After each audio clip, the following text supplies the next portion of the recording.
Hello, everyone, and welcome to Capes, Cowls Masks, the show where we uncover the world of soups and science fiction. I'm your host, Jake Hart. I'm a podcaster and a writer for Fresh Take Hub, and as always, I'm joined by my fellow co-host. Hello, I'm David Osger. I am a multimedia journalist and editor over on Fresh Take Hub, and glad to be talking Suicide Squad with you in person. Oh my god. In person, Dave is here in my little studio. I can't believe it. We're actually closer than 2 meters. This is insane what's going on right now. So this is the studio. And also the multimedia journalist. You can add that to your titles now, can you? Exactly. Why not? With your new position. So yes, as you heard, we're going to be reviewing the famous Suicide Squad today. And we need a guest to come on. We brought on a basically permanent member of this podcast at this point. Please welcome back filmmaker and writer Rob Ayling. Good evening, gentlemen. Good to be back by popular demand, sort of. But glad to be reviewing the Suicide Squad with you, gentlemen, and always a pleasure being on Capes, Cowls Masks with you guys. I just want to make it clear, there was like a pecking order. You weren't at the top, Rob. Like, just No, I get that. No, I get that. Like, it got to be, I was like, oh, I guess I got to ring Rob next. Oh dear. Brilliant. Right, so let's get into it. This is The Suicide Squad, written and directed by James Gunn. This is a soft reboot, you could say, of the 2016 film by David Ayer. There's a lot to unpack in this film, so let's get right into it. Rob, were you excited for this film going in? Like, what were your sort of thoughts going into it? Because I know that you, like many of us, were not a fan of the original Suicide Squad movie, and a lot of people still had that bad taste in their mouths. But what did you think of going into the film with James Gunn and this soft reboot? And then what were your thoughts coming out? So my thoughts going into the film were, please just don't disappoint me again. Those were my initial thoughts. And I think I even said this to you before, but I tried so hard not to watch the trailers for this film. I actually avoided it for so long, to the point where, you know, like when they said on YouTube, it's out there, blah, blah, blah. But then when I saw Tenet, and I think by that point, the trailer had just been released, or it might have been Wonder Woman 84. Then I saw the trailer on the big screen. You've got the surround sound. And you know what? I was like, yeah, we're in the right direction here. And I kind of knew from that moment that we were in for a real good treat and a real good ride with this film. So that was kind of my initial thoughts walking into the film, was that we were in safe hands with James Gunn and with the cast as well, I should mention as well. Yeah, Dave, what are your thoughts? Because I know you've obviously been banging on about this film since basically the day they announced it. Yeah. You're a big fan of James Gunn. You know, the Guardian films are some of your favorite within the MCU. So what are your thoughts going into it? And then what are your overall thoughts coming out the theater? Yeah, I was interested if you're going to ask me, like, Dave, were you excited for this? It's like, was I excited? You know, like, so anyone listen to our show, would know that I've been loving the trailers, just loved the general direction that this was going in and all the stars and performers that we had. So yeah, I was very excited for it. It seemed very much up my alley, and kind of, you could already tell that this is what the Suicide Squad should have been all along. And I think that I was also sort of disappointed by that, you know, original film, especially because you had elements like Joker and Harley, which didn't need to be there. So, you know, they were shoehorning in a lot with that film. So then they were ruining multiple characters and story arcs as well as just the Suicide Squad. So yeah, I think that, you know, James Gunn definitely went in the right direction here. And I think that, yeah, I was very pumped going in. It was my most anticipated film of the year. So, you know, it was quite the sort of level for it to reach. And were you satisfied? Yeah, I guess, you know, like, I think that it gave me everything that I wanted. Is it a perfect film? No, I do have some problems with it, but I still see it as I see a lot of some of my favorite films and a lot of films I enjoy, in that I loved so many elements about it. I loved loads of characters. So I still loved it, but it's just when it comes to the actual like detail of it and actually what I would like rate this film, it would maybe be surprising. It's not a 5-star film by any means. It doesn't trump the like Guardians films for me, and maybe even not my favorite DC film. And surprisingly, when we go into it, it might even not be beat by something like Justice League, surprisingly, from this year. But it just has so many things that I love about it. But then that doesn't mean to say that I think that I don't want to say problems, but I think it's just not a perfect film. I think that there's quite a few things that I would have liked seen changed, or just maybe it could have been revised slightly. But Yeah, makes sense. I mean, for myself, like going into the Suicide Squad, when Warner Brothers announced that James Gunn was coming on, it was like a light bulb. I was like, well, that of course that makes total perfect sense considering what he'd done with the Guardians. A bunch of ragtag members in a very dysfunctional family. I was like, well, that's perfect for like the Suicide Squad because that's effectively what they are, just a bit more villainous. And then when they announced that it's going to be rated R, I was like, this is going to be fine. Because one of the main things for me coming out of the David Ayer Suicide Squad was that I feel as if the Suicide Squad should be a rated R film. Like it just has that brutality to it. And if you read John Ostrander's run on the Suicide Squad, which James Gunn has cited as being a major influence, it's not quite R rated, but it is very brutal. You know what I mean? And I just thought this is in perfect hands. The Suicide Squad also, it feels like the best sort of type of team to have needle drops, surprisingly enough. So I thought, well, James Gunn mastered that with the Guardian. So I was like, yeah, this is in good hands. And then going into the film, like coming out of it, I should say, I loved it. Like Dave, I do have some minor issues with it. It's not a perfect film, but overall, I think it's really fun. I think it's really sharp and smart and witty. The action is really well done. I think the voice cast kill it. The voice cast. Well, yeah, the voice cast for Stallone, I should say. Yeah. He did a great job. Hand and all that sort of stuff. But all the cast, they knocked it out the park. Like I said, the visuals are stunning. So yeah, overall, it's a really good action blockbuster film that you want to go to the cinema to see on the biggest screen possible with all your friends. It just really, for me, encapsulated that summer blockbuster. Big explosions, witty humor, and as James Gunn, surprisingly a lot of heart to the film as well.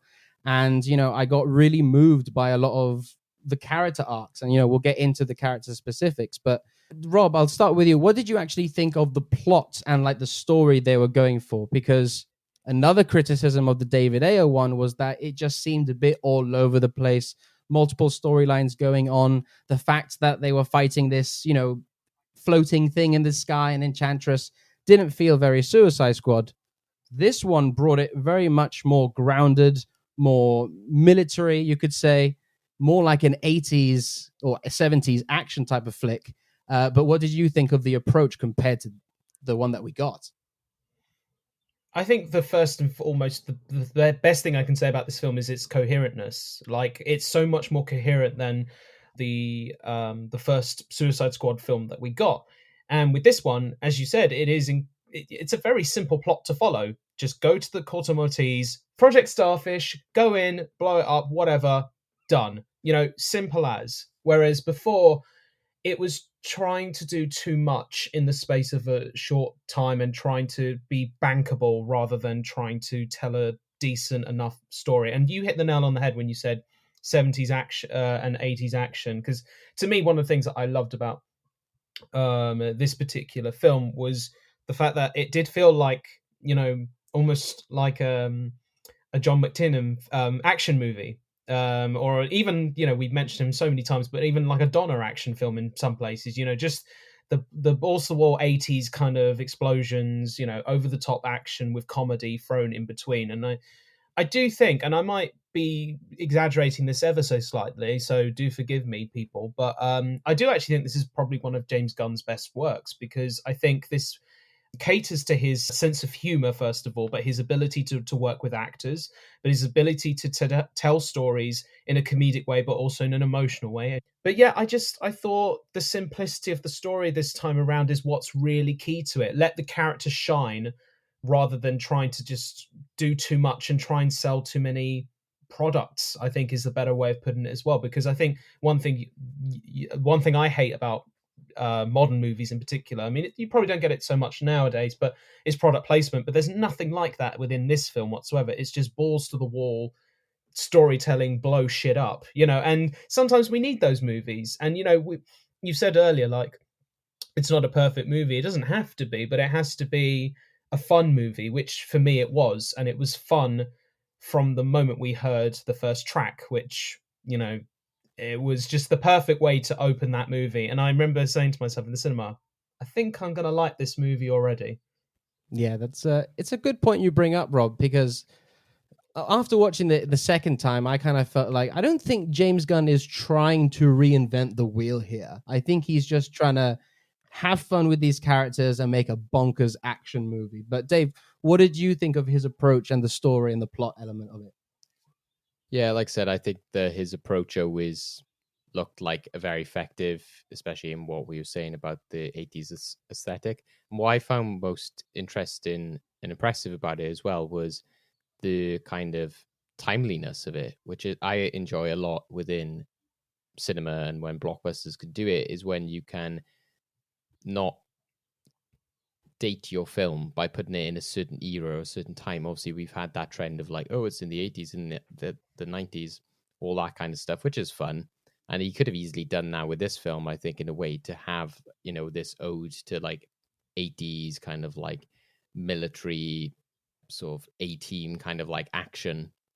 He could have easily gone like, oh, let's put this in the 80s or something like that. Obviously, it wouldn't work if you wanted to have characters like Harley Quinn, etc. But I think that the fact that the film still feels like it doesn't really have a specific moment in time that it's set in is something that I think is really good. There's no point in the film that anybody really uses a smartphone, gets out a smartphone, uses an app, uses you get the people, obviously, exception for the people like Waller's team, perhaps. But even then, it didn't feel like it was like, oh, this is like, futuristic. It wasn't MCU. It wasn't like holograms or anything crazy like computers. That you made the story a very sort of like timeless kind of story, and that it wasn't situated in any particular moment.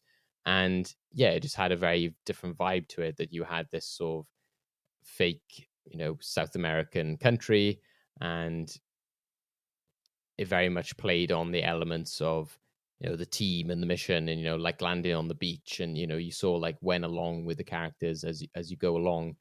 I do feel that some of my problems are with the story, in that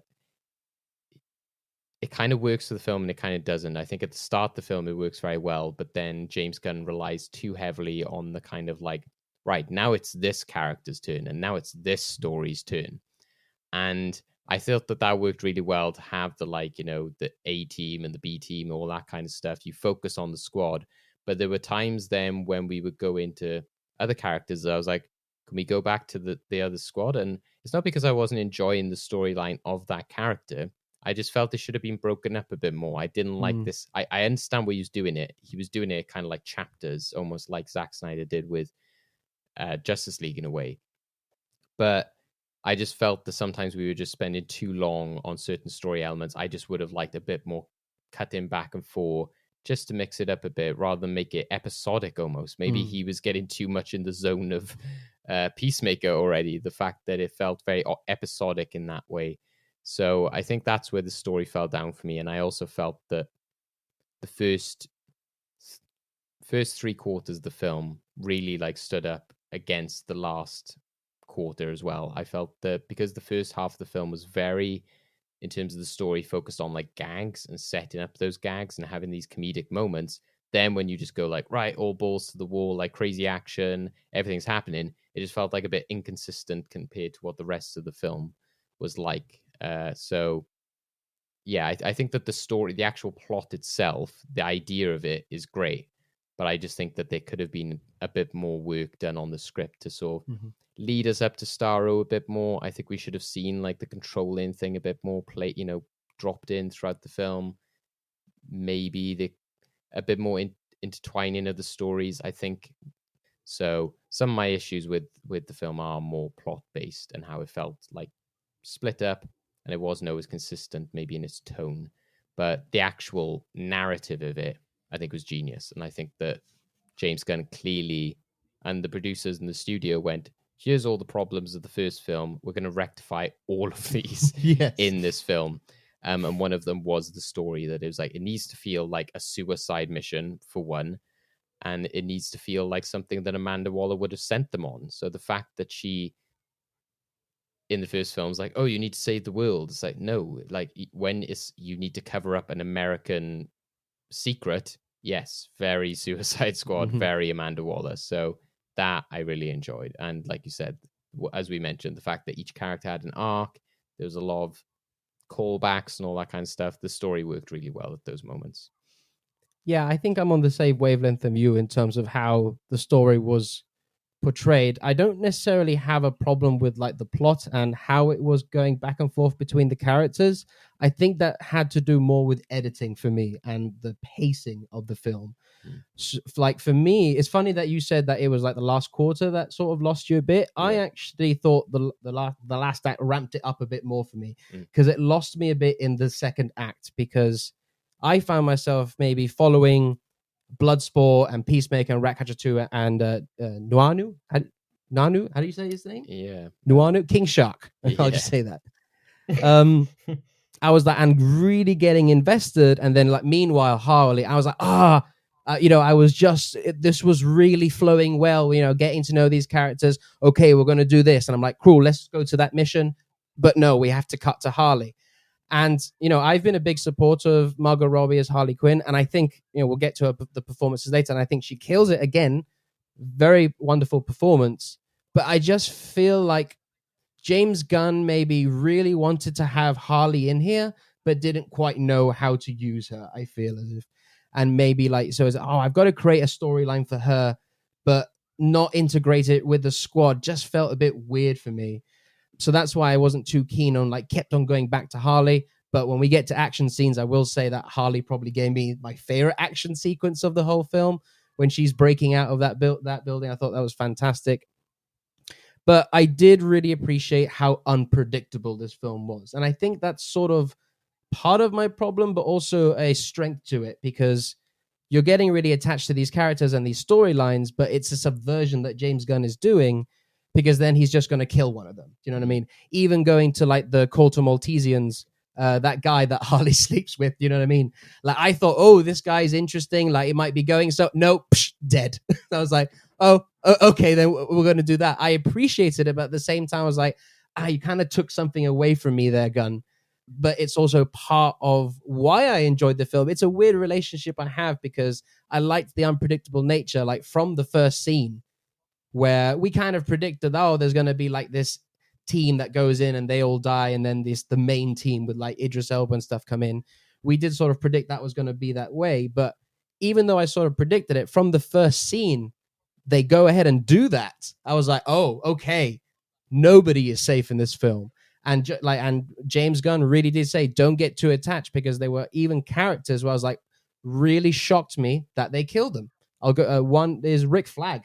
Could not believe they actually killed him off. So I really liked the unpredictable nature of this story. But for me, it's more the pacing and the editing, especially towards the second act, where it just loses me a bit. Yeah, you make a great point about the editing and the pacing, because that's one of the issues that I had, funny enough, with the film was, and actually when you talk about editing as well, and I mentioned at the very beginning that I didn't want to see any trailers for the film. For me, the moment where they do the whole, Harley Quinn's already escaped, so we can't do our escape plan, it was really good. And she says, I can go back and do it again. To me, that moment was ruined because I'd seen it in the trailer. So I think you'll probably agree as well. Like, when you're watching it, you're kind of seeing it and going, I can kind of see now that if I hadn't seen that moment, that's the punchline there, rather than if, now we've seen the punchline already, then we're just seeing the steps to, do you know what I mean? It just felt very anticlimactic in that moment. I mean, don't get me wrong, the rest of it, it's superb. The action sequences that lead up to that moment is great. And I think, even Dave, you mentioned the finale where the structure kind of changes a little bit, where they, and literally the structure falls, which I thought in itself was quite a clever joke in its own way. Like, oh yeah, let's break the structure, literally. And then, but again, I think that was just, there's no other way around of trying to create suspense within that moment of how do you get out of this situation and split the characters to one side. Because funny enough, there was a moment where I was going, wait a minute, where is Bloodsport? Where is Harley Quinn? And then I'm thinking, oh my God, do I actually care about these characters? To the point where I'm like, do I not give a shit about these characters? But it's like, no, I do care about these characters. I'm just wondering where they've gone. And then that to me was actually quite a clever way in hindsight to then do the 8 minutes earlier. Most people think now that that's quite a lazy trope within screenwriting or even editing, but actually, when done right, it can work. And I thought, even now, as I said, breaking that structure and then literally breaking the structure within the thing to make that structure fit together, I thought was quite clever on that part. So I wasn't too deterred by that. I just think it's a problem we've had with modern movies most of the time is giving too much away in the trailers. And I think Harley Quinn is definitely the ace card in the pack here. But then you've got we'll go into it even further. But like that, you've got other terrific performances in between all of this, which really do shine, and moments as well that really bring out the plot and the comedy. And but I think what's interesting is what you guys saying with like my problem as well is with the 8 minutes earlier part as well. I felt that for me, while I appreciated it, I felt that that's been done a lot better in other films. But also I felt that was what ruined the pacing for me, is that when the Suicide Squad get together, because they spent so much time divided and split up, when they were in that bus and they came out and they were ripping apart, like King Sharks, they ripping apart that guy, they're putting the explosives, you think, yes, now we got the team, they're all together. And then they split up again and you're like, oh. And I felt that it kind of ruined the pacing, because you've got this big like climactic battle, the end of your film, and then they go, right, we're going to chill out now and have another gag with like Milton and like all this kind of stuff. And I was like, as much as I enjoyed the joke, I was like, I don't know if this is the moment for it. I felt that like you've passed that moment. Like at the start of the film, you can tell those jokes, you can do them, but it just kind of ruined the pacing for me. And I think that's the unfortunate thing, is that sometimes Gunn can be like guilty of being like not so much style over substance, but kind of like gags over substance. Not even substance, I suppose, like gags over like the important qualities of film, I guess. Because he definitely is like cares about character and story and all that kind of stuff. But sometimes some of the gags are at the expense of some of the important elements you need to have within a film. But I didn't have issue with the Harley stuff, and I didn't feel actually. I disagree with in the sense that I don't think he felt that he didn't know what to do with her, because I think he has said in like some of the behind the scenes stuff, he was like, I wanted to see the Harley I know from the comics and the TV shows, which I felt that we had. I think that this is probably my favorite performance of Harley so far. I think one, because Margot Robbie is very much clearly settled in the role now, understands her, it's got some great direction from James Gunn. But also I felt that we were having this fun like mini Harley adventure. I just didn't think they should do it in the way of being like, here's the Harley adventure, and had it its own contained thing. They should have just split it up. I just felt that, I'm not sure what the character's name was, but that the president, the guy, president lord guy, when he proposed to her, I felt that was the perfect moment to go back to the squad. But then they slept together, and I was like, okay, they slept together, we're going to go back to the squad now. And then it carried on, and I was like, can we go back? And then we get to the action sequence. And the more troubling thing was focusing then on his successor, the general, and everything. And I was like, what was the point in that? Because he never amounted to anything, really. He wasn't the villain of the film. Starro was the villain of the film. We see him burning all those birds and budgies, the birdies. And why? Because at first I was like, oh, wow, that's a pretty villainous thing to do. We've shown killing animals, very good. But then he never became the villain. So I was like, oh, well, what was the point in that? So that's where I had some of the issues with the pacing. Not so much I didn't feel that I appreciated it for having this solo Harley adventure, for going, let's examine Harley as a character, and let's put her in a situation in which it's a man, in which he has one of my favorite gags of the film of just being like, I told myself that I would do what any reasonable person would do, and I would murder them if I saw any red flags. So I felt it was such a perfect Harley sequence and story. It just should have been split up a bit more, and like I said earlier, intertwined into the story a bit more. But it's just the pacing that I have issue with. Yeah, I think that's probably what you Mm. maybe explained it better than I did. Like, Yeah. I don't have a problem necessarily with the story. It was more how it was used, like you said, intertwined with what was going on with the squad, Yeah. pacing and editing. That's more Exactly. sort of my issues with it. But Yo, is this a dog? What? Is this thing a dog?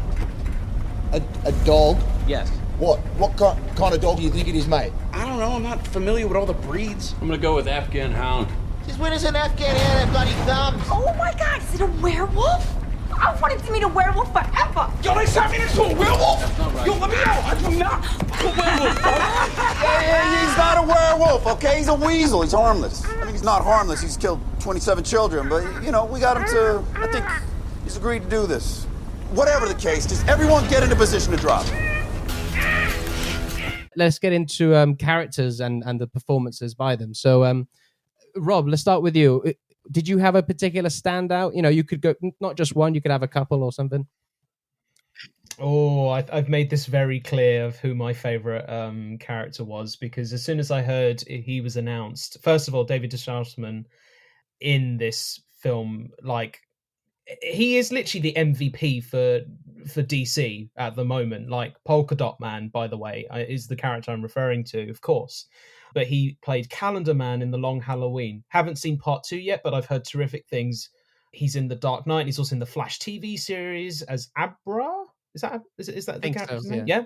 And he's also in Gotham as well. He's literally the MVP for DC right now. And yeah, he absolutely smashed it as Polka Dot Man. Like, the name alone is the most ridiculous name for any supervillain I've ever heard. But then when you see his powers, you read him in comics, you see him in TV show, you know, like all the incarnations of cartoons or whatever, it is absolutely preposterous. But in this film, it is one of the most heartbreaking, funniest things I have seen this year. And there's only one moment in particular where I could not stop laughing. Like, I laughed throughout the entire movie, but as soon as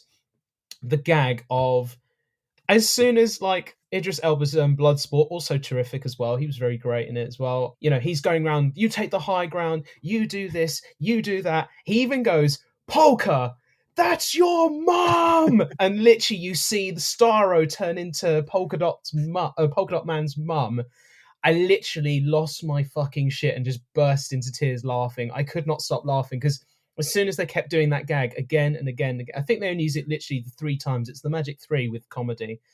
And it just worked. It really worked. It's so bloody preposterous and it works. And, you know, he fully embraces that role, the lunacy of that role. And, you know, I've said it so many times, when you get that balance between campiness and seriousness in a superhero movie, you make gold. And for me, he just absolutely smashed it. And look, everybody does a great job in this, but I have to give a special mention to Polka Dot Man in this as well.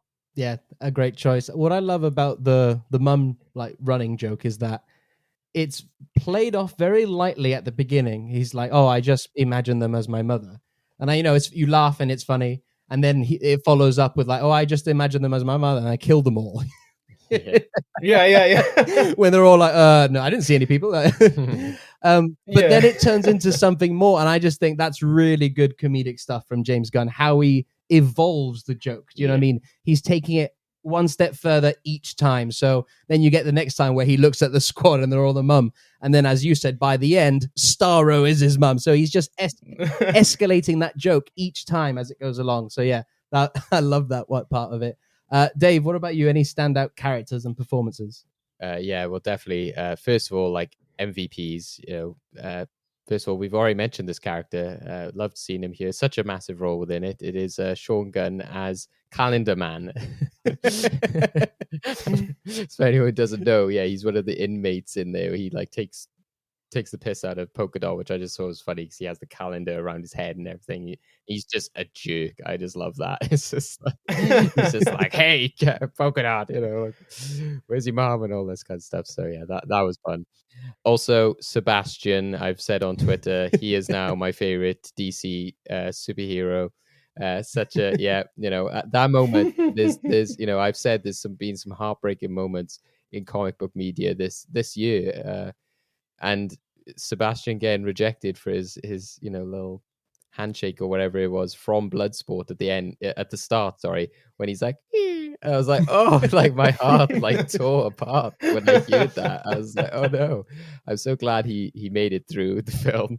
And that rat is a talented little rat. He's great. And I was glad. I was really worried. And this is where James Gunn, I think, proves himself as a filmmaker here. And this is crucial, I think, to humor and to storytelling. At the end, when Sebastian is on Bloodsport's knee, I think any other filmmaker, many filmmakers, possibly even somebody like, Ryan Reynolds or someone, also somebody who does, very vulgar, stupid humor. I think anybody else would have had him like kill that rat at that moment or something, or done something like, flicked him away, killed him, something to be like, oh, we know what the audience is expecting. He's going to be nice to the rat. And then boom, he kills him. And like, oh, isn't that funny? It's like, no, he understands that, like there's a line. So, I appreciated that. But that links me on to what was surprisingly probably my favorite character was Bloodsport. I think that he had the perfect vibe for what you need in this film, in which just everything was, oh, for fuck's sake, like fucking hell, like, just throughout it, like I vibed so much with him, in which he was just like eye rolling at everything, in which he was the viewers, like you were experiencing everything through him, because he was like, what the hell is that? Like, why is there a rat here and everything? Also, sorry, another line that's coming to my head. I do enjoy Rick Flag, and I do love another Sebastian moment where that woman's like, why is that rat waving at me? I assume he's friendly. I just love that. So I just love he works on loads of different levels with Bloodsport. Is that you have the fear of rats, so it brings it into like, one of the big elements of the film. He has like the sort of story with his daughter. He has some great Idris Elba really understands the character, understands the film he's in, has that brilliant moment where he's like, you mess with my daughter, like he goes up to Waller, like puts the blade against her neck and everything. That was fantastic.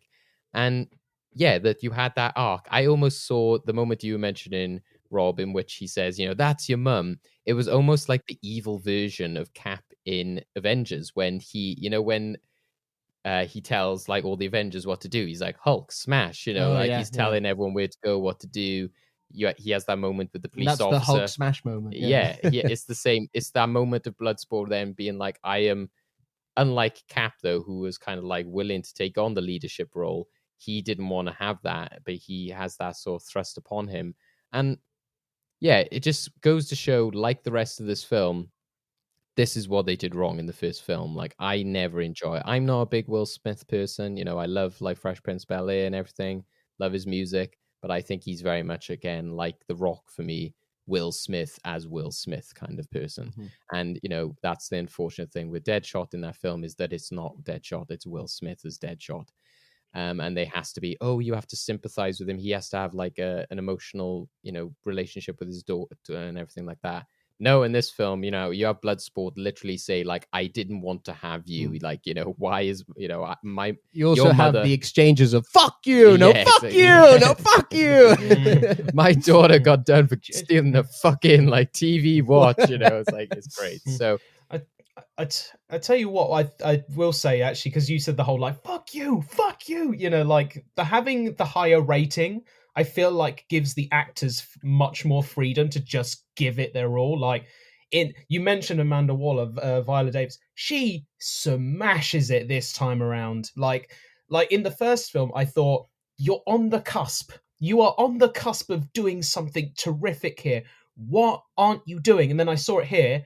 And it's that scene, as you said, with Bloodsport and her. I just thought, wow. She doesn't flinch. Like when he does that, she doesn't move at all. And then, like, we saw it in the trailer, but for me, it was so much more impactful than seeing it in the movie when all of her, like, people are like, and she's like, stand down. Like, that's what you're like, like everybody in the audience, including in the film, were like, all right, shutting up. Yeah. Like, okay, wow. Okay, we don't mess with that. Going back to like the father-daughter relationship of Bloodsport and his daughter. Compared to what we got in the first Suicide Squad, this is something that me and you, Dave, we were hesitant about going into the film. We thought, we're going to have a similar sort of storyline here with the daughter, and Amanda Waller threatens her. But the way it was done here, it just felt more real. Like, I bought that this was his daughter. Like, you know, she's obviously had a tough upbringing because of the father she's had. The mother's no longer around, you know, and stuff like that. And it just felt like a real relationship. Do you know what I mean? Exactly. While in the first one with Will Smith, it was all like, oh, she's a cute little girl. Daddy, don't do this. You know, Rob, we've spoken numerous times about that scene with Batman, which we really enjoy that scene. But there is an element of like, you know, they are trying very hard here to make you sympathize for this character. While I thought James Gunn in this film just did it very naturally between these two. And then to see it at the end where she sees the TV and goes, that's my dad. Yeah. Because you still feel that even though they're shouting and telling each other to fuck off, as soon as she says, you know, I'm embarrassed to have you as a father, that shuts him up. Yeah. It hurts him. And you really feel that. And then obviously he's doing what he's doing to protect his daughter. The only thing I would say with that is I don't feel they completely earn it. And I think it's because I'm like, I can understand, because at the end of the day, you're not going to have a story or a film about his daughter. You know, they go to a different country and everything like that. It has to happen. It has to be that the daughter just shows up at the end like that. But I think it is a hard thing to buy into, that because you've literally see her at the beginning and then just see her at the end, and instantly she's like, oh, that's my dad. You know, like I didn't feel fully sold over by that moment. But again, I think that's just one of the sacrifices you need to make in order to have this fun adventure with the squad. You need to sacrifice the kind of true punch and impact of that moment. But I will say, though, as well, that we'll talk about maybe more specific characters, but within all the characters, I like also that James Gunn took the time to go, we're just going to pause here a second, and we're going to give them a bit more. How, even if it was a little small, you know, obviously with Ratcatcher, she told the story of her and her dad, Taika Waititi. You know, gave her moment. Peacekeeper had his Peacemaker. Had his moment. I thought you said beekeeper. I was like, what? There's a beekeeper. You know, in you this? obviously What? have blood sports running throughout. You know, even the King Shark would say, "Oh, he's just always lonely." And I go back to where, you know, they're all having fun in the club, and there's that quick shot of King Shark just alone in the van, and I felt really, I was like, "Oh man, like I feel so sorry for him." So yeah, that I just really appreciate that, even though through this chaotic, action-filled film, James Gunn was like, "I'm just going to take a minute or two here." Just give each character a bit more depth and a bit more, you know, so you can sympathize with them.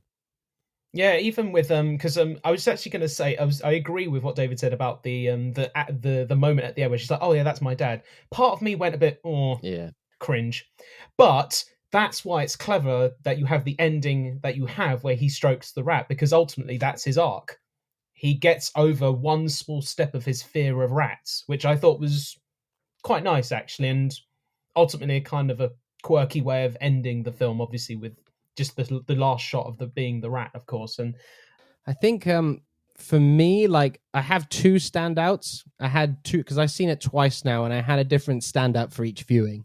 My first one was John Cena as Peacemaker, because I was not, you know, hesitant going in, but John Cena, you know, he's not Robert De Niro. Do you know what I mean? Like, he's not the best. That's a great review right there. You know what I mean? Let's not forget Robert De Niro's done, you know, Bad Grandpa and stuff like that.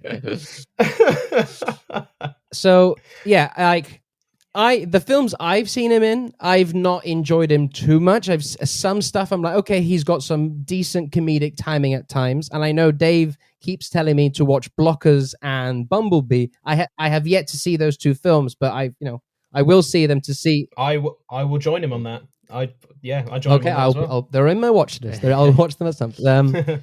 So, you know, but I was like, okay, let's see how he goes. And I really enjoyed what I saw from the trailers, but in the actual film, I loved him. I just thought his comedic timing was excellent. All the jokes he was saying, and then also just as a physical action presence, like when he was beating people up and shooting, you feared this guy. Like, he was lean, like, and his muscles as well. Jesus Christ. And I know, like, look, he's got an amazing body because it's played as a joke, but that scene where he comes in his tidy whities. Yeah.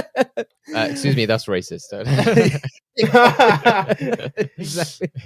Like, it's a funny moment, but at the same time, I was like, God, what a man this guy is. Jesus Christ. And the guts for him. That's 16-time WWE It is, champion. John right Cena there. also be like, yeah, you can have a close up of my crotch and stuff. I was like, that was guts right there, John. You know, he doesn't care, and I just really liked his arc. Like, he is just, in a way, his character arc doesn't change, but that's what I like about his arc, that he's so stasis, that he's so committed to who he is.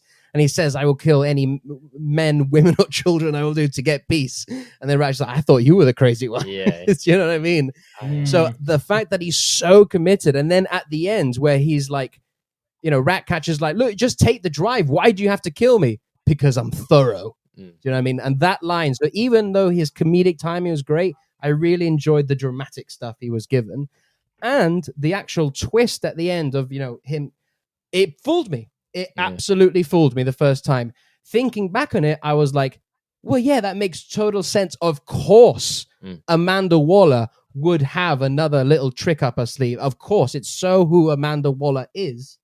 But at the same time, seeing it, I'm like, wow, you just completely off guard. And it hurt me. Like, I actually was like, oh, what the hell? Yeah.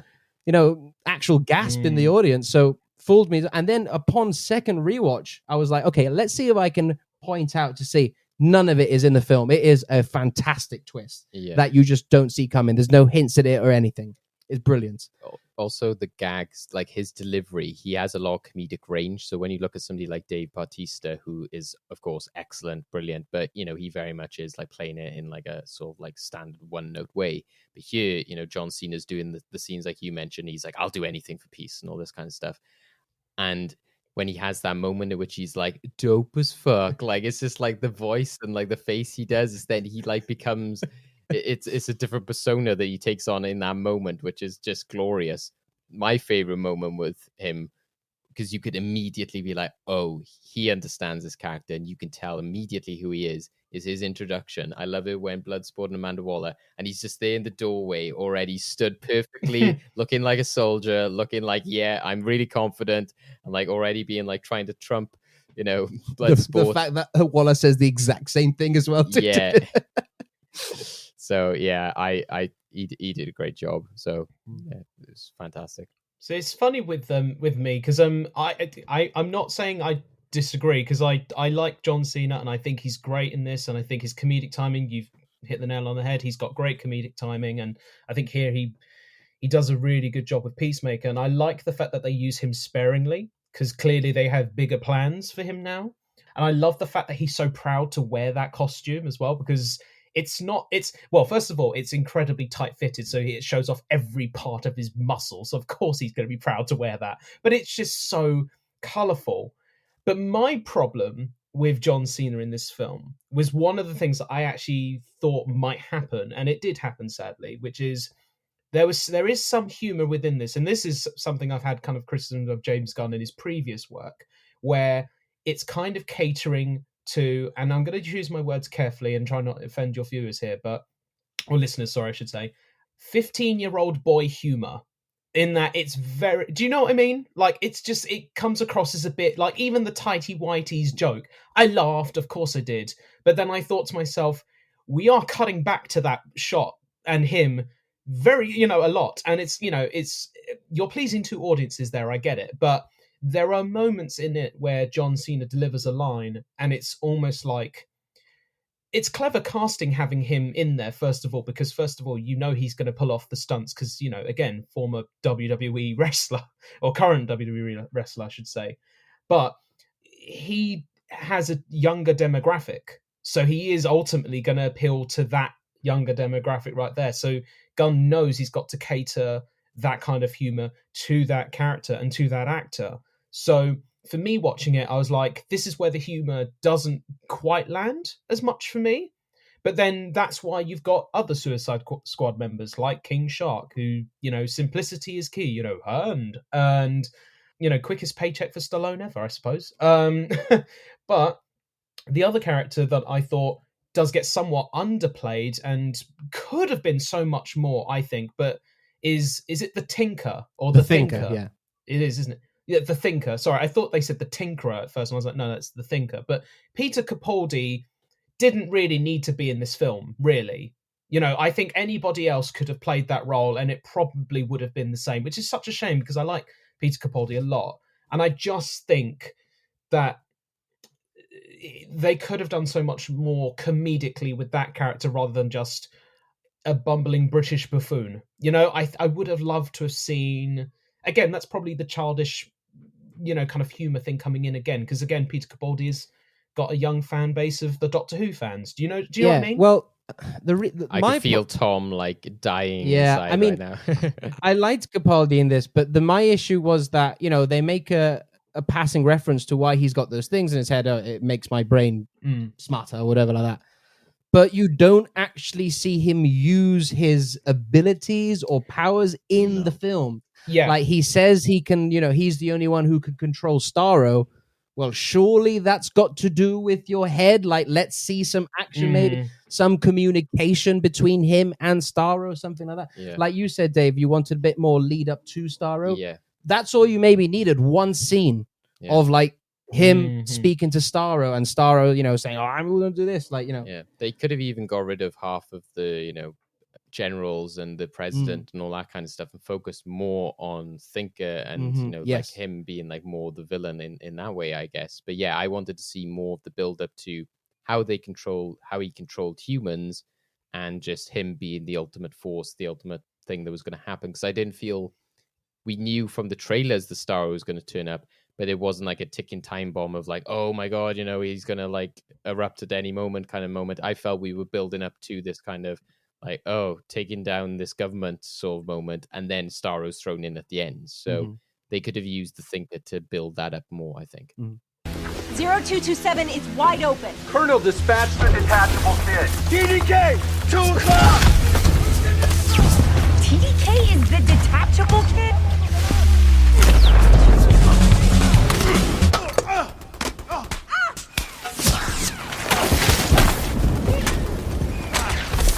What the? I didn't pick the damn team! let's move on to any other filmmaking aspects. Rob, any other thing that stood out to you, whether that be like the needle drop score or the action cinematography? What sort of stood out for you? I think there's I just loved it's a really strange comment to make, I suppose, but I just loved the gratuitous violence of it. You know, because the violence in it is both funny and tragic. And it's also, you know, a combination of CG and practical, as I found out. Apparently the King Shark rip in half moment is CG but practical as well. And I just thought, well, wow, no wonder that shot looks so good, because it you feel it. You know, you feel the practical in that moment there. And apparently that's James Gunn's favorite shot, which is sadly why it's in the trailer. That will sell the movie, and it does very well. I love the pop cinematography. I love that these colors are there on screen to be popped and not desaturated, which was one of my comments I had on the first Suicide Squad, which was, why is this such a miserable looking film to watch? And yet then you've got the reshoots, which look very flat and very, you know, just very, well, I've said my point. They look very flat. So here it's astonishing actually as well, because I know that they did film during the pandemic. I believe they did do some filming still. So it is quite astonishing that they were able to finish off and keep the consistency of the film. Because on that note as well, Gunn said that the entire film was edited from home as well. Well, there you go. Yeah. And, you know, and that in its own right is astonishing as well. So, you know, it's the crazy world that we live in, isn't it, gentlemen? That we're able to keep going. And yeah, there's not much more I can really say. I loved the choices of music. As I said, the first track of Johnny Cash's Folsom Prism and the live performance in Folsom Prism is just a stroke of genius to open the movie. And ultimately, I loved the film from that moment. And I just thought, yeah, that sets up your film entirely. And yeah, I like I said, I'm not sure what more I can say apart from the fact that it's a very pop infused 80s, beautifully just I can't say anything more. Yeah. What do you got, Dave? Anything else? I suppose on like the more like emotional story side, I think that he did a great job with Ratcatcher 2. I think I was always really encapsulated by like her moments during the film. I think it's like Danielle Melchior, is it?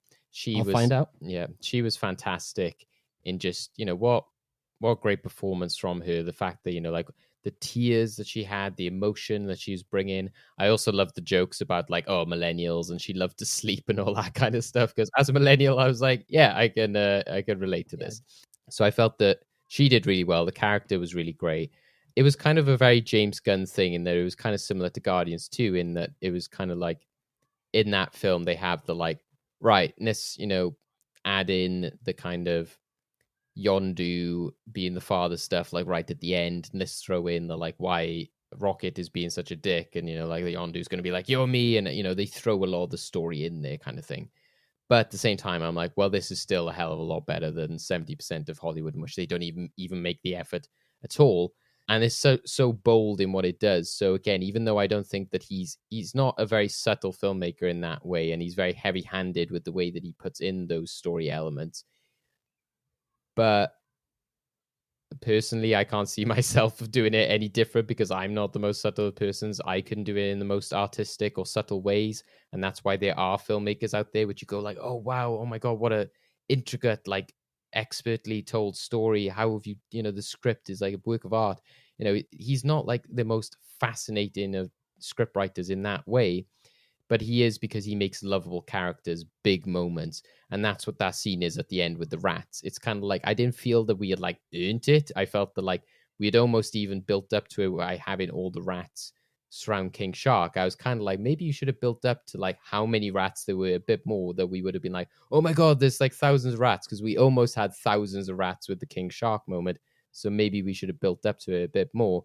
But still, the fact that we're there having this moment of music, completely different to the rest of the film, which is like this like happy, jolly, like orchestral kind of like choir music which is playing, flashing back to that great line where you get Taika Waititi saying, like, why rats, father? And he's just like, they are the most underappreciated creatures, but they must have a purpose and all this kind of stuff. And then to cut back to her and just see the floods of tears coming down her face, it's just beautiful. Like, she did so well at that. And what I love most about it, and that's why I think the Bloodsport and her come off obviously the best, and they are kind of like the main characters, but the way she's holding on to him the entire time. You were saying, Rob, about like how it was about him overcoming his fear, and in that moment you can see this is a man terrified and scared, but also it was a nice moment for her to be like, I'm going to hold on and protect my friend in this moment because I know that he's struggling right now. But yeah, to see the emotion play through in her expressions, and that she's using this moment to kind of be like, it's not kind of corny in that way. It was the like, this is me now using what my father has taught me, and I need to bring through these memories in order to make this work. Because if she didn't bring through the memories of what she had been through and why rats are important, then she would have failed. She might have not been able to do it. I think I messaged you, didn't I, Jake, after my second viewing? I was just like, this isn't your city. It's theirs. It's a fun line. So that was definitely like a standout moment. It's a great end. It's kind of like, it's a feel good moment. And it's just weird to see the fact that you see like the ending of a film, just this giant star creature get like, because when Harley, I thought she was going to stab the eye, but then when she goes inside it, and then you get the rats swimming inside and they're just like eating his brain and everything. I was like, wow. This is some weird shit right now, but I'm kind of into it. It's funny. It's just well, it goes back to what I said at the beginning. It's James Gunn just filled the film with comic subversion. Like, you think he's going to do one thing, and no, he's done something else, and they play it like a joke, but it adds to the film, like emotionally. Like the rats and all, like, ooh, Sebastian as well, because you see him, you're like, oh, there's Sebastian, because he's got his little coat on. Like. Yeah, exactly. To add to that, because I remember you saying about like the imagery of her going through the Starro and the rat eating thing, and I was saying about the violence earlier being playful. I mean, the corridor sequence where the petals are flying when Harley kills those people, and it's such a, and then there's birds flying in that are animated in it. It almost kind of felt like I don't know if it was, so please forgive me, Gunn, if this is not what you were doing, but it almost kind of felt like a fuck you, Disney, here are my animated birds flying in. It kind of did. And I love the fact that we got the first exploration of Harley's mind of what violence is to her, which is petals. And I mean, we didn't really need the line of it's like bird, oh, I love the rain. It's like, oh, you know the line, but yeah, again, that's the childish humor thing coming in again. But just again, as you said, Dave, the subtleties of the violence and of those moments, and then like the petals flowering up, and beautiful. Yeah. Damn it, Rob, you stole my moment. I was going to mention that. Oh, I'm sorry. No, sorry. it's fine. It's fine. I wanted to go back to the Harley Quinn escape sequence because that was just the highlight for me. Now, I loved the action in Birds of Prey. A lot of that has to do with that when they did do a lot of reshoots for the action. They brought in director Chad Stahelski of the John Wick movies to bump up the action in that film, and I think you can really see it. And I felt it was really well choreographed. But in here, it's not that I prefer it; it's just very different. But at the same time, it has this brutal John Wick style nature to it, as it's very going through the rooms, taking out all these guys. Absolutely loved it. To then go, as you mentioned, Rob, with the flowers and the birds, very, very creative. I thought that's how you do an action scene with Harley Quinn, because she's such a chaotic character. So, as you mentioned, Rob, she would imagine like blood be like flowers and birds and all this sort of stuff. And also all the practical nature to it. Like, I know Margot Robbie doesn't do all the stunts, but she says that she tries to do as much stunts as possible. And I think you can see it in the film that, a lot of shots you do see Margot's face, with these guys, hitting them. I especially love that moment where she's got one of them wrapped around the gate and she's just like constantly smashing his face into the gate. Oh, yeah. And I thought, wow, how many times are they going to do this? And I think James Gunn did the right amount of times. I think if he did one more, he overdid it, I think. But it was like perfect amount. Yeah. I also agree with you, Rob, in that I think that there was some of the best moments where they put in the trailer. Like you don't want to play your best cards, and I think that they did. I think a lot of the good Peacemaker moments were sort of put into the film. And thankfully with the Harley, I'm glad that, there was that, don't cough without covering your mouth moment, which we had in the trailer. But thankfully they didn't put that joke in where she was like, I am walking back and forth. Like that was perfect. That was such a Harley moment. She delivered that excellently. Also, surely we have to talk about the scene in which, like I said, that they kill the entire... That was perfectly played, I felt, in terms of a gag of like when they arrived, they were just like... On the beach. Like, no, when they rescue Flag. In which, the moment of literally oh just, my like, God. Like, what are you guys doing? They've rescued me. It's such a... That is an actual sketch right there. That, like, these people have rescued me, and just both times my audiences loved that scene. And they just play it perfect at that moment. But especially because throughout you feel, you're like, what's going on here? Why is like nobody fighting in the back? Why is there like a woman like singing and like Harley gets killed?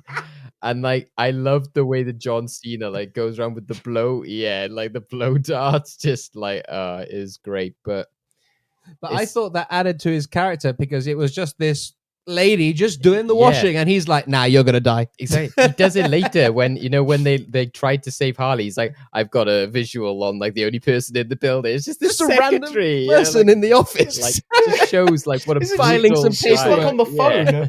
Yeah. But yeah, like you, Rob, I also do think that Gunn is a bit too self-indulgent with the whole like, starfish is another word for butthole. You do think there's a connection there? Like that stuff is a bit like. You also had the beach full of dicks joke as well, Yeah. which we saw in the trailer. Yeah. And I remember, I think that was the one you pointed out to me, Rob, when the trailer first came out. You were like, oh, I'm not sure about this element of it. But for Peacemaker and Bloodsport, another great callback was just the like, how smaller bullets. Yes. That was such a great like way to bring that back, that scene. I loved that. Their chemistry I thought was great because one of my favorite moments is when they go to rescue Flag and they're taking out everybody in that village. Just like the constant competition between them two and the stare downs and the fact when like Peacemaker like puts his gun and like knocks him on the head as well. Yeah. It's so subtle. It's just like a little look like, oh, what the hell are you doing? Like Just so good. And then when you mentioned when you're doing is dope as fuck. Yeah. But the follow-up by Idris Elba is like, fuck, he's right.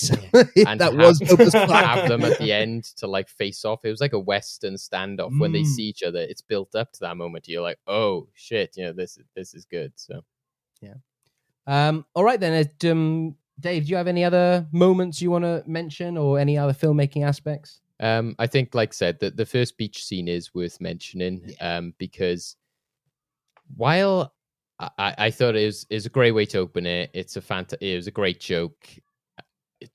We sort of expected a lot of these characters not to make it, as Gunn said, and again, it's taking the first film and going, yeah, this is a suicide mission, Suicide Squad. Also showed the harshness of Waller, that it was like a distraction team, so. But also the fact that, as you were saying earlier, Rob, like these characters wouldn't exist in real life, etc. But also the Suicide Squad as a premise is ridiculous. But what failed in the first film as well is that they're like, oh, Katana and Enchantress, all these characters, which I know in this film many of them don't have history in the comics as Suicide Squad members. But it does kind of make sense to have Suicide Squad members who are like the lame, stupid villains with weird powers. So to have in the previous film, they're like, oh yeah, this woman who like has a great sword and captures the souls of her victims. It's like, why would she be on the Suicide Squad? She sounds like somebody you should have, like with Superman and those kind of characters. Whereas here, yeah, you would have the detachable kid and like Rat Catcher. It's so. There's so many great moments then in that opening. I'm sorry to interrupt you there, but I have to mention the joke about the name. It's like, TDK, what does your name stand for? Yeah. You say, oh, that's just my name. Your name is letters? Yeah. All names are letters, dickhead. It was great. And obviously the running joke with the javelin and Harley as well was so funny. Yeah, that was great. Also, shout out to Weasel, which again was a kind of build up of like, how is Weasel going to play into this film? Oh, and I love Savant's like delivery, like Michael Rooker plays him, is it? And where he's just like, the Weasel is dead. And as soon as they went on that shot and they were showing all their dead bodies and stuff, I was like, they can't have. There must be. You wouldn't go back to him. There's something. He's still alive. So when we went to that end credit scene, I was like, knew it. But also, I hope you enjoy my impression of Weasel drowning. Which Here we go.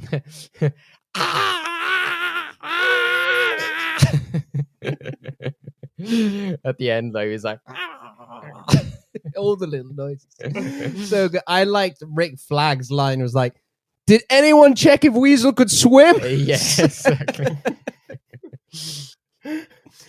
I also think that I was pretty certain the Savant was going to die. But I think it was quite clever. I quite like the aspect of like opening the character we follow is the character who gets his head blown up, because it's like, hey, this premise is about characters who's got like, devices in their heads that blow up. Why don't we follow that character first as like our intro and our like eyes to the story, which I thought was quite a clever way of doing it. Interestingly, with the beach scene though, I was thinking maybe during it or after, I don't know, what do you guys think about this? Did Deadpool 2 beat James Gunn to the joke of like the team that sets up just to immediately die on entry to a location? It's very similar in that you get like, wait, is that in Deadpool 2? Yeah, with X-Force. It is, yeah. It's the X-Force, and like X-Force, you have like that character who gets like shredded. You get like Brad Pitt. I was like, he kind of did beat them to that joke. And he also beat them with a Milton because they had Peter. Yeah, that's true. Yeah. Yeah. Who the fuck is Milton? Oh god, yeah. I love the fact that Harley calls Bloodsport Milton. He said, "Not my name." Yeah. We just had a conversation for 3 hours about how your name's Milton. Also, I don't know what her brain. Man. I don't know how to feel about the fact that me and Tom mentioned this when we saw it. That when we reacted to the trailers on our news episodes, I said, hey, did you see that guy who was in the background, like on the roof? There's like another guy with them. And you guys were like, no, I didn't see that. I was like, am I Polka Dot Man? Was I the only one who realized that Milton was there during these scenes? But I preferred Bloodsport's reaction. I loved that he was like, oh, I thought he stayed on the bus. I thought the Harley one was a bit far. I didn't like the whole like, who is he? And I was like, oh come on, like it's. Oh no, she did, because when she saw him, she said, "Oh, that Yeah, guy." I just preferred the blood sports, or like like it made sense if he stayed on the bus. Why would he come with us? Yeah, but it's Harley, man. Her head's Yeah. all over That the was place. more because of the pacing. It was Yeah. just I was at the moment. It was like right, no more gags like this. Yeah. Now we're in the final fight kind of thing. There are clothes in the boxes for all of you, so you can blend in. That said, the walking Tiburon is gonna have to stay out of sight. I wear disguise. Oh, you're going to wear a disguise. See? Hey, he's learning Spanish. And what kind of disguise? Fake mustache. Yeah, fake mustache isn't gonna cut it, mate. You still look exactly like yourself. Worst fake mustache I've ever seen. And if you fooled us, we'd have to kill you. Shark-shaped bloke with a mustache creeping up on us like that. What do you think is the future of this franchise, Rob? Now, I don't think Gunn is going to come back for a sequel. It doesn't seem like he's going to come back for a sequel. He's got the Peacemaker series coming out. We'll talk about that in a sec. And then he's on back to Marvel to do the holiday special and Guardians 3. And he has outwardly said himself, after that, he wants to maybe do some more TV because he enjoyed, doing Peacemaker a lot. That's not to say he can't come back and do another TV series of one of these characters. But I don't know. It seems like Gunn maybe want to do other things apart from comic book media. I think that's also healthy as a filmmaker. So what do you think the future of this franchise is? Do you think there should be another Suicide Squad film? Oh, it's really difficult to say, really. I mean, I'm on two minds of this. I think, on the one hand, I think this will be a very successful film. Like, critically already, it's doing fairly all right, I think. I think, like, 97% on Rotten Tomatoes, the last I saw of it. I mean, we really praised the film as well. And, I think that there is an opportunity for there to be a third film potentially. I don't think they necessarily should do that, because I think they could actually end this particularly on a high, unless they did want to close off the arc of Amanda Waller and, her realizing that actually having the Suicide Squad the second time around has really not helped, any situation. You've learned your lesson. You should have learned your lesson once, twice, really, but third time, come on now. There is that notion. I also think that this is just a really good, solid Suicide Squad film, and I think they should just stick with this one, to be honest with you, because I think if they go even further, there is a chance of it being potentially affected. And I think if you don't have the original team or the original band back together in some way, then there may not be the same success as there was before. Now, the other flip side to it is, now, as you gentlemen are aware, there is a movement now trying to be pushed forward with release the Ayer cut. I don't know if we're going to see that in particular. Do I want to see it? After seeing this film and seeing the original Suicide Squad, or shall I call it the Warner Brothers cut, because that is literally how I see that film now. I don't see that as Ayer's film. And from the recent statement he made, in which he had to defend himself pretty much with his interpretation of the film and saying that it's not his version of the film, I think with enough demand, because we've seen it this year already with Zack Snyder's Justice League, I think we will see that cut unfold. Maybe not as soon as, say, end of this year or next year, but maybe like Richard Donner Superman 2 cut time, like maybe even 10 or 15 years later, we will see that version of the film, and it will be a grand what if, scenario. So I think, in answer to your question, we will see the Suicide Squad again in some capacity, but it's just whether or not it's going to be a continuation of this particular version, or if we're going to trace back for a brief one-off what-if episode to see what was the true intention of David Ayer's Suicide Squad. Because even now, even to this day, I still think that David Ayer was the right choice and the right director for that film. I just think that even anybody given the reins to that film, if you're told you've got 6 weeks to write the screenplay and then get it in production after that, you are going to fuck up. I'm sorry, that is just the best way that you can sum that up. It really is. And to have the system take it over and completely reshoot the film sequences, I should say, entirely, it is going to fuck it up, and we've seen it not once but twice now.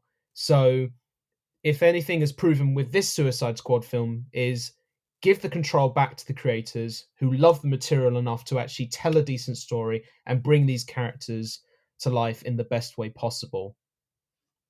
Very good answer. I don't want to get too deep into this. Me personally, I don't think the Ayer cut will happen. That's just my opinion. Fine. I don't think. Yeah, no, that's fair. And I, again, don't shoot me, people, but I don't know if a different cut would overly help that film. Because I think the biggest problem with that film is the script, as you mentioned, Rob. 6 weeks to write a major blockbuster. I mean, get the fuck out of here. That's impossible. I mean, well, you can do it, but it's not going to be any good, as we've seen. No. So I don't know what a different cut would do to help that, personally. But like I said, I don't want to go too, because that is a whole nother can of worms. That's for a different podcast on Capes, Cowls, and Masks. But you, Dave, what do you think is the future of this franchise? Yeah, I think quickly on the Ayer cut, I agree with Jake. And I think that my reaction coming out of the cinema for this film was like, oh man, that just killed off the Ayer cut, actually. Because as we've mentioned before, this proves so much how to do a Suicide Squad film, why the choices made in that film were the complete wrong choices, and why this film did those elements so much better. So I think that, to me, I just felt that it like killed off the potential of that film or that cut, because they succeeded so much in this version. So I can't see it happening. Maybe, like you said, Rob, maybe a few years' time, it might be something like a kind of like, I would want to say like a exclusive Blu-ray or something, but who knows if that will be a thing in the future, but sad times. But yeah, I could see them do something like that. But for me, I think it does depend a lot on the success of this film. I am very worried about the success. I've said with Jake, like about the fact it's on HBO Max. Piracy is a big thing at the moment. Apparently Black Widow is like one of the most pirated films of the pandemic because it's there. Is it really? Digitally available online. So, it's very easy to get like a decent version of it. So I can imagine a lot of people, this would be the type of film which people would be like, yeah, you know what, I'm not wanting to go pay for that, or like sign up to HBO Max. So find a pirate copy of it. I think there's a lot of films out there at the moment. There's a lot of competition. A lot of people are still. There's a lot of controversy and a lot of debate and different opinions about whether we should be going out, whether we should be having lockdowns, different lockdowns happening in different places, variants, all this kind of stuff. And I don't think that any film should be delayed or anything now. I think that we've gone past that point. But I think that we are seeing the ramifications for the delayed films. We saw it with Black Widow, maybe to an extent a bit with like Fast and Furious. Suicide Squad wasn't necessarily one of those films, but it has just become bundled in with there's so much that's been delayed and everything like that it's competing with more different films than it would have previously. Like originally this wouldn't have been up against something like Fast and the Furious. So I do worry about its success in that way. And as we know, Warner Brothers is very hard to know what they want to do. You could easily look at this and go, they definitely love this. They give James Gunn free reign to do what he wants. And you could imagine Marvel or someone like that, as they did with James Gunn with Guardians, would go, yeah, we like what you did there. They've even rewarded Peyton Reed, who, in my mind, made some pretty mediocre, Marvel Ant-Man movies, and they've given him like a full trilogy.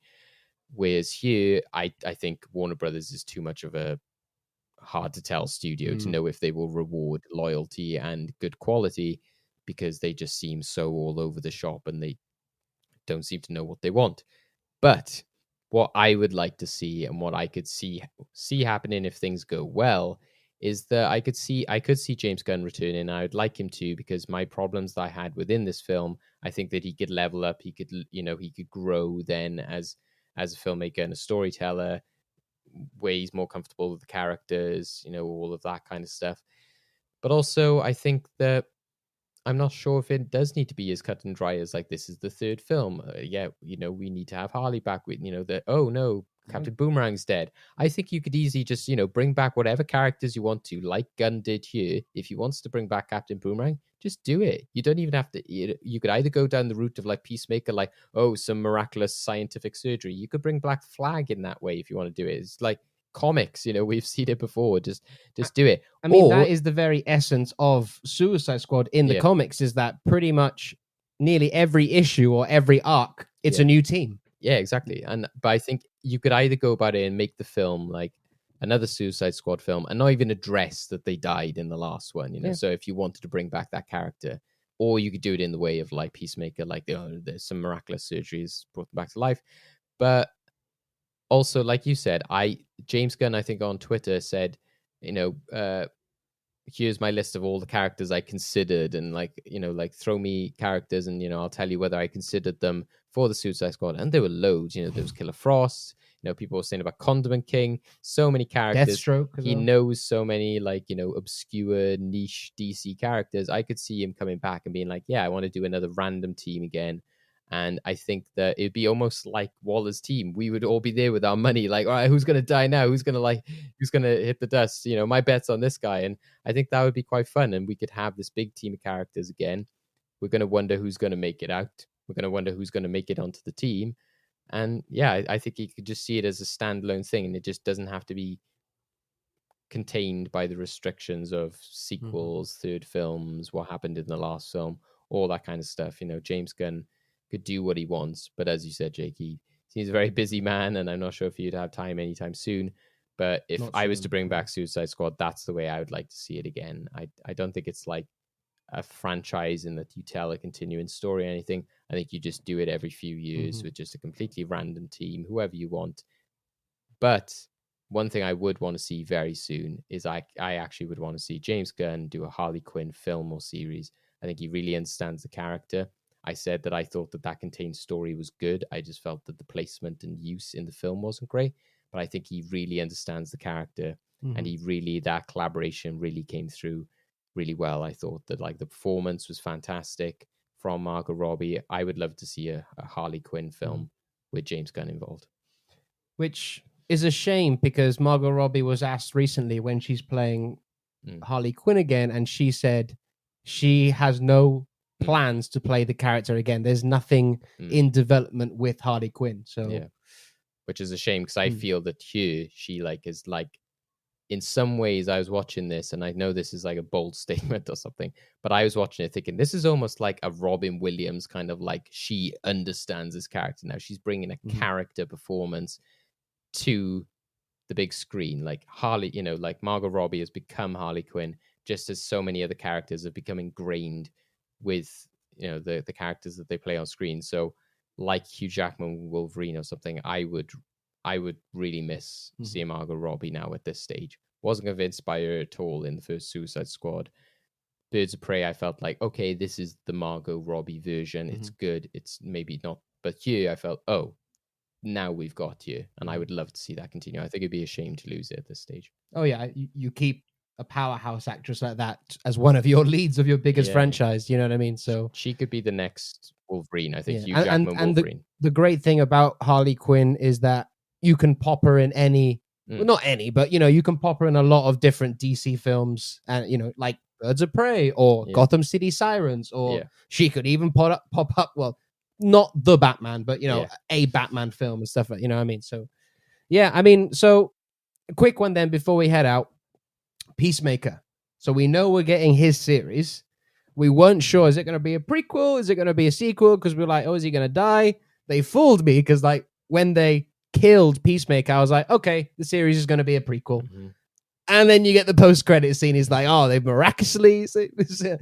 and then they got Steve Agee and Jennifer Holland to partner up with Peacemaker for the series. So that's who we're going to be following. Rob, quick thoughts then. Are you now more excited for the Peacemaker series? I am more excited about the Peacemaker series, because I think this will give John Cena, pun intended, to flex his muscles with the role even further. Thank you. Get I out. think everyone's just switched off there. Yeah, there you go. Get out. Never again. Never coming back on.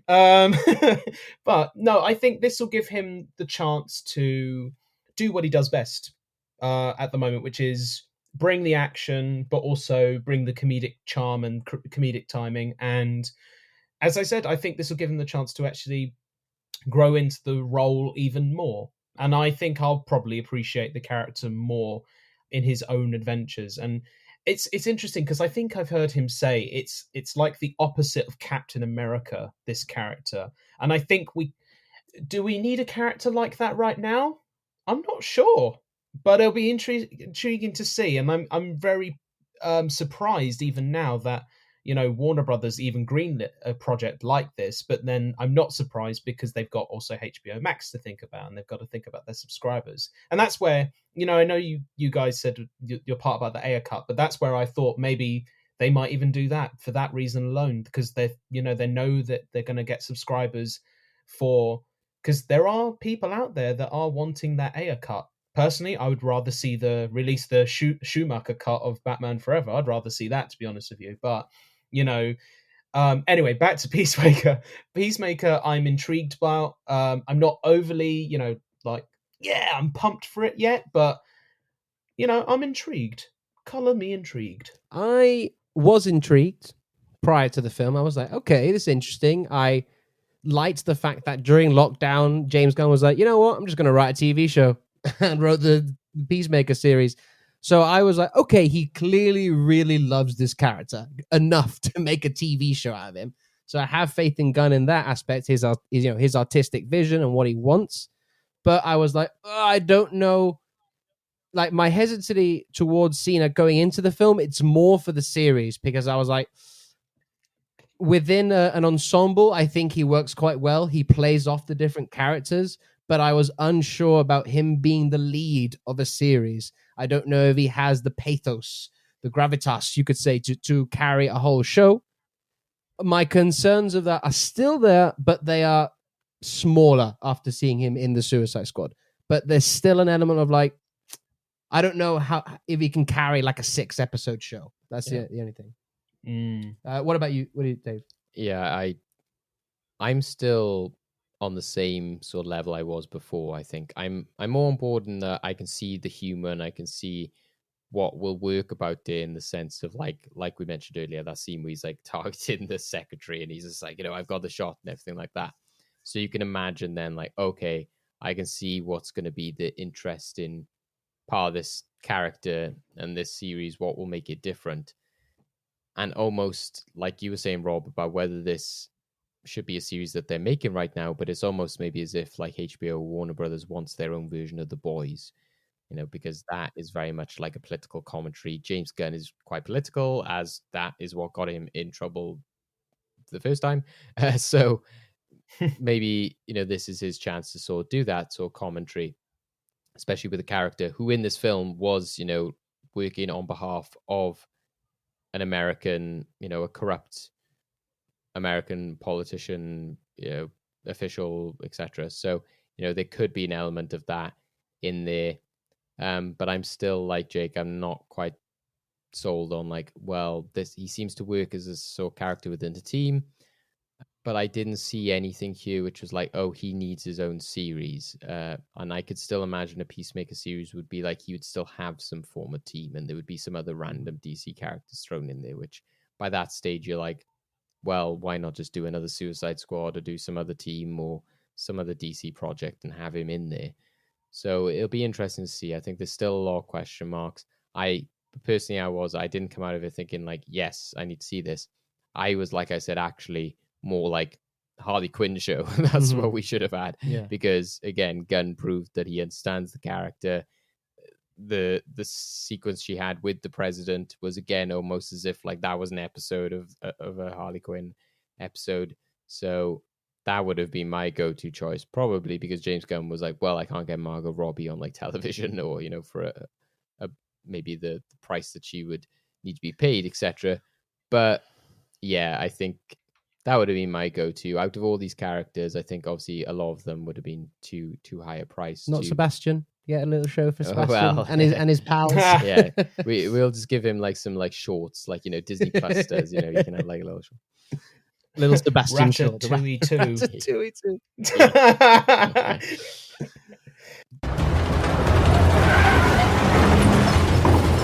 You gotta be kidding me. You're gonna risk the entire mission for a mental defective dressed as a court jester. This coming from a guy that wears a toilet seat on his head. We don't leave one of our own behind. All right, we'll enter through the 3rd floor and then down to the cellar where they usually keep their detainees. Hopefully Harley's still alive. It's not a toilet seat. It's a beacon of freedom. Dave, final thoughts. As expected, I did love this film. I loved the gags. I loved the jokes. I loved the entire vibe and characters of this. I had a lot of fun, as I expected to. Is pure lunacy, pure craziness, but it wasn't, a kind of like 5-star, this is my favorite film of the year kind of moment. As I said earlier, not sure if it's even my favorite DC film.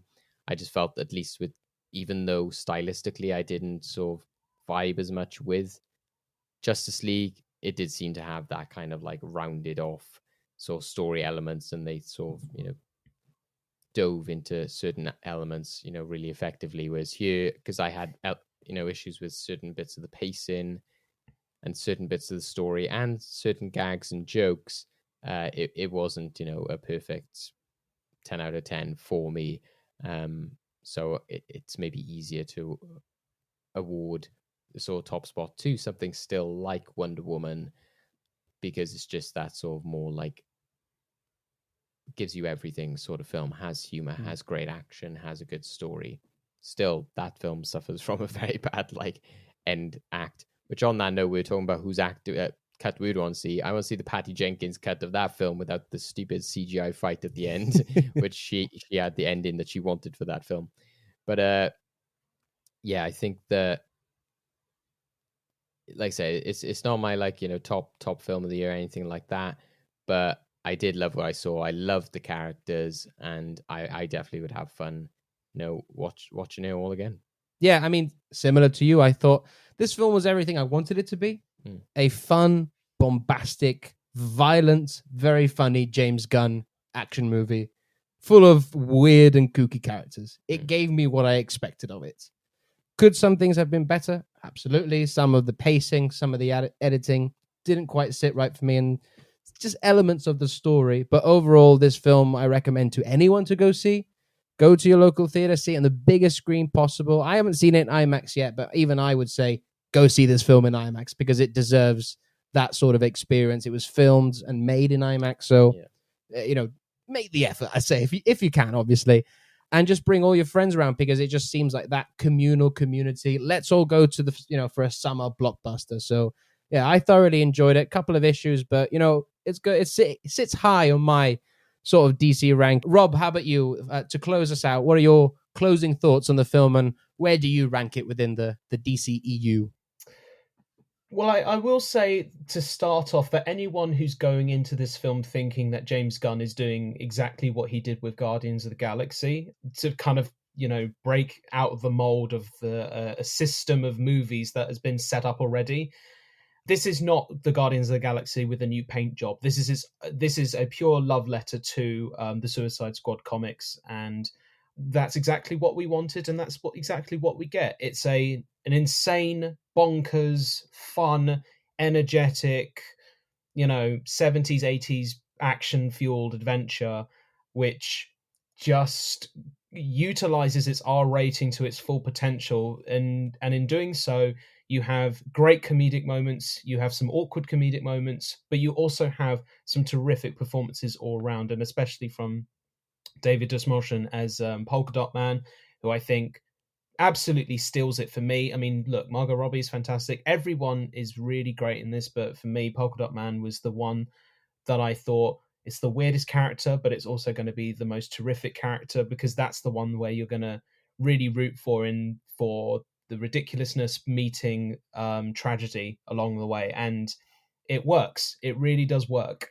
And yeah, I think James Gunn hit a home run with this film, and I think it is one of the best DCEU films, but I also think it's probably one of his best films personally, because I think it shows his voice entirely. It shows his comedy chops. It shows his ability to work with actors, his ability to tell stories, and it also shows his frustrations. Because I think that's the beauty of working on a project like this, is that, you know, when you're told go away and don't come back for a while, what are you going to do? You're going to make the thing that you want to make next, and the thing that you're given. And when you're told, here's your creative freedom, go do something for us, and here are the toys, you know, bring them back in one piece or not, you know. And he doesn't, you know, he utilizes this world to its full potential, to the point where you guys have said it, it's so unpredictable, and you're in for a fun romp.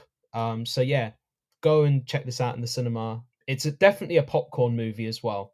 So yeah, it's a thumbs up from me. Couldn't have said it better myself, Rob. Right, so let's close the show with plugs, as we always do. Rob, thank you once again for coming on a very short notice onto the show to review the film with us. It's always a pleasure to have you on. But could you tell the listeners out there where they can find you and what you're getting up to? You can find me on Twitter at Rob Ayling Film, or on Instagram at Rob Ayling. I am currently making my feature film debut. It's in the pre-production stages at the moment, but we hope to get into production later this year, or if not, in the early of next year, which is really exciting, but also incredibly terrifying, but more exciting if not. I've also got the Batman fan film Living in Crime Alley, which is currently on YouTube right now, which has just hit its 47th film festival selection and won its 30th award, which is well done, astronomical. Well done. And no, thank you, I do appreciate that. And it's just, you know, even crazy and pinching myself even now that film has done as incredibly well as it has. And I'd like to thank you guys once again for having me on Capes, Cowls Masks. It's always a pleasure to just geek out and just be ourselves, because, you know, so many people out there just tell us that we can't be who we want to be, but actually I fully embrace it. So this is an opportunity for me to just geek out and actually talk about what I love, which is comics and movies and TV shows. So as always, thank you guys for giving me the opportunity to actually do that. Of course, man. That's what we try to create here on Capes, Cowls Masks, a safe space for all nerds to geek out. And I will say, people, please watch Rob's film Living in Crime Alley. I'm not going to say why, but there is a reason. Watch this space. More to come. Dave, what about you? Where can people find you and what you got going on? Yeah, you can catch me over on Twitter at David Osgar, Osgar, where I'm currently fearing Venom. I don't want to watch that film. Oh. That's a different podcast. Delay it 5 years. I don't want to watch it. Yeah, so you could just catch me there with my ramblings and things I'm observing with film, television, and just general life. You can catch me over on Letterboxd with all the projects I'm watching, all the films I'm going through. Where I need to get back to my kaiju films, similarly like Starro.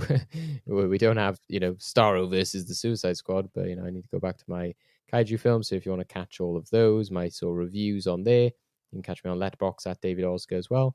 And you can catch me over on freshtakehub.com, where I've got my written articles and features, and also my podcast, Well Good Movies, which we've had a summer break at the moment, but we'll be back soon with some very fun stuff as we're reaching our 50th episode. As similarly, we're coming up to an anniversary here as well. So lots to celebrate. Yes, plenty down the pipeline. Yes, as for myself, you can also find me on the socials. I'm on Twitter at SweatyJake and on Letterboxd at JCart. So like Dave, catch me watching. This month, I'm just going to be watching a lot of martial art movies, getting ready for Shang-Chi. So get all my takes there. And as for the show, you can find and follow us on Twitter and on Facebook at Capes, Cowls Masks. And whether you use Anchor, Spotify, Google, or Apple, please subscribe and follow us on there. And if you're on Apple, leave us a rating and a review, as it all helps us go up in the rankings. And the best thing you can do as well is just spread the word and recommend us to all your friends, all your nerdy friends who want to know, hey, what did these guys think of the Suicide Squad? Point them our way. So thank you all for listening. We'll see you all next week. Stay safe, everyone. Goodbye. Nom nom.